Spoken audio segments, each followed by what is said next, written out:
नंदी कैसे बने भगवान शिव के वाहन? आज हम आपको इस बारे में विस्तार से जानकारी देंगे। नंदी के जन्म के पीछे एक पौराणिक कथा प्रचलित है। कथानुसार ब्रह्मचारी व्रत का पालन करते हुए एक बार शिलाद ऋषि को भय सताने लगा कि उनकी मृत्यु के बाद उनका संपूर्ण वंश समाप्त हो जाएगा। वे एक शिशु को गोद लेना चाहते थे, लेकिन वे चाहते थे कि जिस शिशु को वे गोद लें वह आध्यात्मिक हो तथा उस पर भगवान शिव की विशेष कृपा और आशीर्वाद हो। अपनी कामना की पूर्ति के लिए उन्होंने भगवान शिव का कठोर तप प्रारंभ किया। कई वर्षों तक वे तप में लीन रहे, जिससे प्रसन्न होकर भगवान शिव उनके समक्ष प्रकट हुए और उनसे वरदान मांगने को कहा। शिलाद ऋषि ने पुत्र प्राप्ति का वरदान मांगा। भगवान शिव शिलाद ऋषि को उनका मनचाहा वरदान देकर अंतर्ध्यान हो गए। भगवान शिव के अंतर्ध्यान होने के बाद शिलाद ऋषि ने जब अपनी आंखें खोली तो उनकी गोद में एक शिशु था। उस शिशु के चेहरे पर एक अलौकिक तेज था।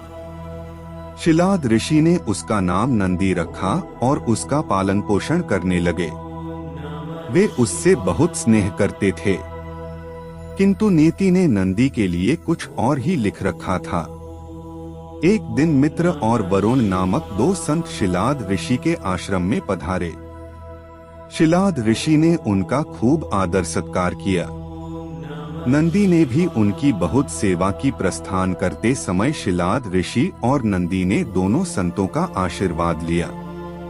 संतों ने शिलाद ऋषि को दीर्घायु और खुशहाली का आशीर्वाद दिया, किंतु जब नंदी को आशीर्वाद देने की बारी आई तो उनके माथे पर चिंता की लकीरें खिंच गई।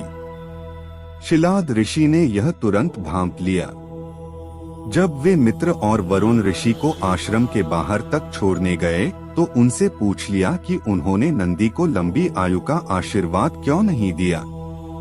तब दोनों संतों ने उन्हें बताया कि नंदी अल्पायु है। यह सुनकर शिलाद ऋषि चिंताग्रस्त हो गए। नंदी ने जब पिता को चिंतित देखा तो उसका कारण पूछा। शिलाद ऋषि ने नंदी को पूरी सच्चाई बता दी। पिता की बात सुन नंदी हंसने लगे।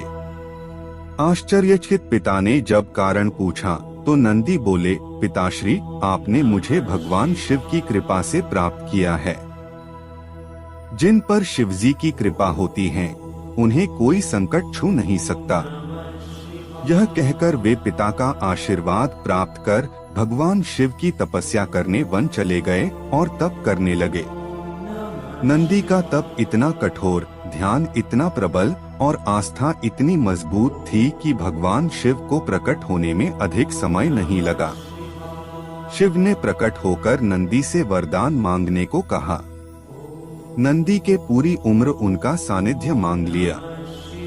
तब शिव ने उन्हें बैल का चेहरा प्रदान कर अपने वाहन के रूप में स्वीकार किया और अपने गणों में सर्वोच्च स्थान प्रदान किया। शिव ने आशीर्वाद से नंदी मृत्यु के भय से मुक्त होकर अजरमर हो गए।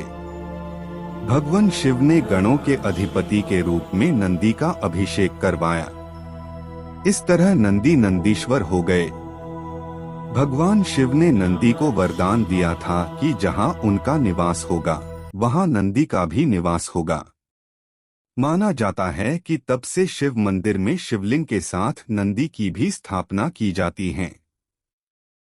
नंदी पवित्रता, विवेक, बुद्धि और ज्ञान के प्रतीक हैं। उनका हर क्षण भगवान को समर्पित है। वे मनुष्य को शिक्षा देते हैं कि वे अपना हर क्षण परमात्मा की सेवा में अर्पित करें ताकि वे भगवान की कृपा के पात्र बन जाएं।